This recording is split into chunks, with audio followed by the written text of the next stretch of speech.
and welcome to the very first episode of Off My Chest with Dr. Musangali. So, what is off my chest? Have you ever had something happen to you where you really wanted to tell someone about what you had experienced? Maybe something that was interest and you were just dying to tell somebody about it. You're just dying to share that experience with someone. So, off my chest, this is what this is going to be. It's a place to get something off my chest. Something that I've experienced, a story that I want to share. So I'm going to bring this here and I will get it off my chest. And in doing so, I will be sharing it with my audience. So I want to tell you a little bit about myself, just so that you know who you are coming along on this journey with. As I extend the invitation to come along with me on Off My Chest, I want to just share a little bit about me so you know who I am, a little bit about my background. Dr. Muthoni Musangali is my name. Now, even that has a story to it, and at some point we will delve into names. What is in a name? Romeo and Juliet asked, what is in a name anyway? So that will be something that we talk about in future episodes. But I live in America. I am in St. Louis, Missouri. I am originally from Kenya. I came here in 2001. I moved to the United States in 2001 to come and get a master's degree in counseling, and ended up going on to get a PhD in counselor education. And I am a professor of counselor education at Webster University. I am also a mother. So I have two girls. One is 18 and she's a college freshman, and the other one is 15 and she's a high school sophomore. Their lives are full of experiences that also influence what I do with my time and what I do with my own life as well. And so they will be key players in this series as well, because I will borrow heavily from some of my experiences with them. They instruct me, they inform me. I learn from my daughters, and I would like to also share some of the things that I learn from them in this series. So I am a mother. That's part of my primary identity. Of course, I'm an immigrant. That is an important part of my identity. Having moved to the United States at the age of 29, almost 30, and I've lived here for the last 23 years. So I'm 52 years old, going on 53. I will be turning 53 in July of this year. So having lived for so many years, there's so much that I have learned, so many experiences that I have had that I would love to share. Who else am I? I am a sister, I am a daughter, I am a friend to many, I hope. So all of those are also experiences that inform the person that I am. I am, I guess also an important part of who I am is being Kenyan. Because I spent the first 29 years of my life in Kenya. Went to school in Kenya, went to primary school, went to high school, and went to the university in Kenya as well. And then I taught high school for almost 10 years in Kenya before I came to the United States. So I am Kenyan. You cut me, I bleed. There is actually my Kenyan uniform bracelet. Every Kenyan worth their salt wears one of these. If they don't have one, they're not really Kenyan. So I wear this with pride. And so that is an important part of who I am. And obviously it will bleed into my conversations on Off My Chest.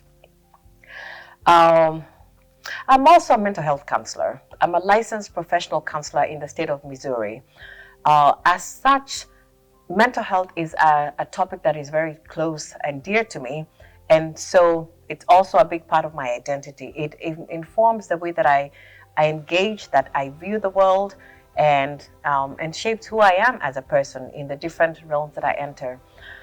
I'm also, I think it's important to mention, I'm not saying this because I want to brag or anything, but I'm a professor. I am a department chair of an academic department.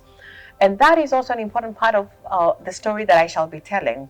As a black female department chair in a predominantly white institution in the United States, in Midwestern United States, in Missouri, no less, also informs who I am. It shapes me as a person.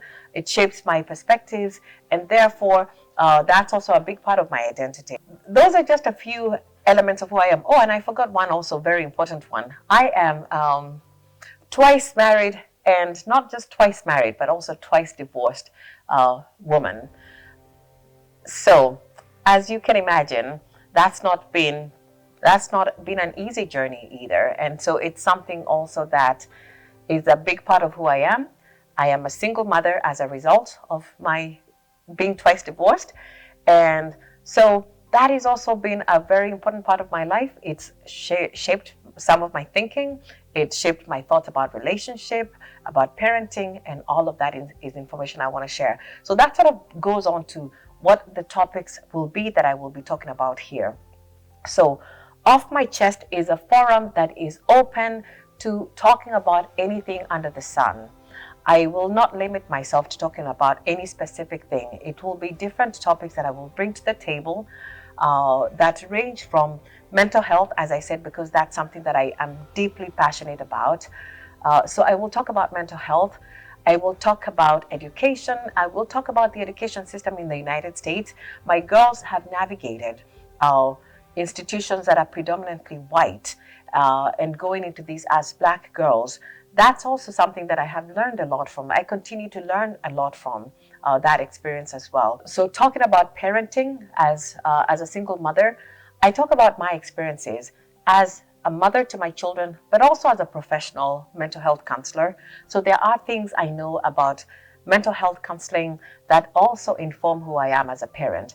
I know this is an aspect that many of us, I wouldn't say struggle with, but it's an area that presents challenges every now and then. And I'm not saying that I'm a model parent, not by any stretch of the imagination. There are things I learn every day. There are many ways in which I fail every day as a mother, struggling to balance being a working woman, being a single working mother, and raising my two girls. And so I'm not putting that to say that I have mastered these by any stretch of the imagination. I'm still learning. I'm still continuing to learn how to be a parent, how to be the best mother that I can be to my children. And from that experience, I think there are lessons that I can share to others who are raising their children in this particular environment, not just in the United States actually, but also in Kenya, where we're faced with different challenges as well. And not just challenges, but joys of parenting. So I'll talk not just about the challenges of parenting, but also the joys, because parenting truly can be a joy as well. I will talk about some interesting experiences that I've had in my own life growing up.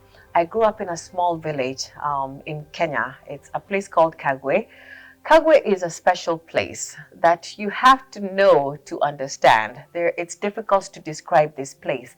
Obviously, it has evolved a lot. It's changed very much. I was just in Kenya and I went back to the village, and so much has changed. But even with all of the changes, there's a lot that still has remained the same. And therefore, I will share some of those experiences as well. In the process, I will invite other people who have been part of that journey with me. I will invite my siblings, for example, with whom I share these amazing bonds that are born from experiences that we have shared, that we have experienced together. I will invite my sisters, I will invite my brothers. I will also invite my children, because I think that some things are best heard from the horse's mouth. They are the horse in this case. I don't think they will be happy about that description, but I would invite them as well. My goal in talking about all of these things is that, first of all, any kind of thing is that, human beings, we are designed for connection. We are not made for isolation. So getting something off my chest is a part of that process of processing information. In telling a story, I process information that is sitting here, and I put it out there for other people's consumption. Now, that consumption could be for various purposes. One is to entertain. I hope that you will find some sort of entertainment in listening to this and learning from this. Second purpose is obviously to educate, to instruct. I would hope that the experiences that I share, you would find them instructive, that you will take lessons from some of the stories that I share, some of the speakers that come onto this show, that you will learn from their experiences as well. Somebody said that, It's a wise person who learns from other people's experiences. You don't have to make mistakes in order to learn. That lessons abound in other people's experiences as well. So by bringing people here, I would hope that you can find something that's educational, that is instructive, that adds value to your own life. The other purpose of that is also to invite reflection on important topics.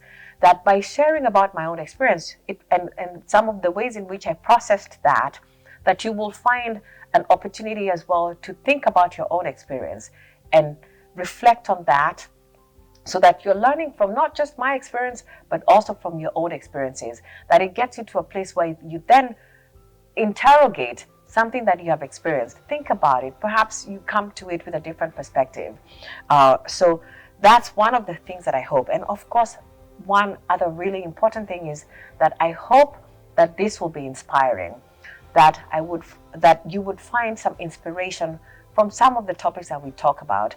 There are things I encounter, there are things other people in my life encounter that they share with me, and I find inspiration from those.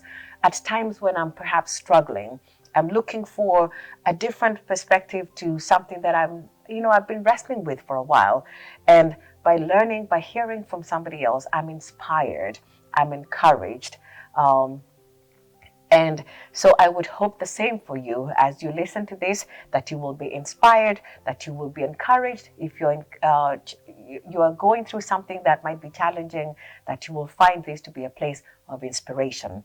I am really excited about what lies ahead, and I look forward to sharing a lot more, and I invite you to come along on the journey. Thank you so much for joining me, and I look forward to a lot more of this.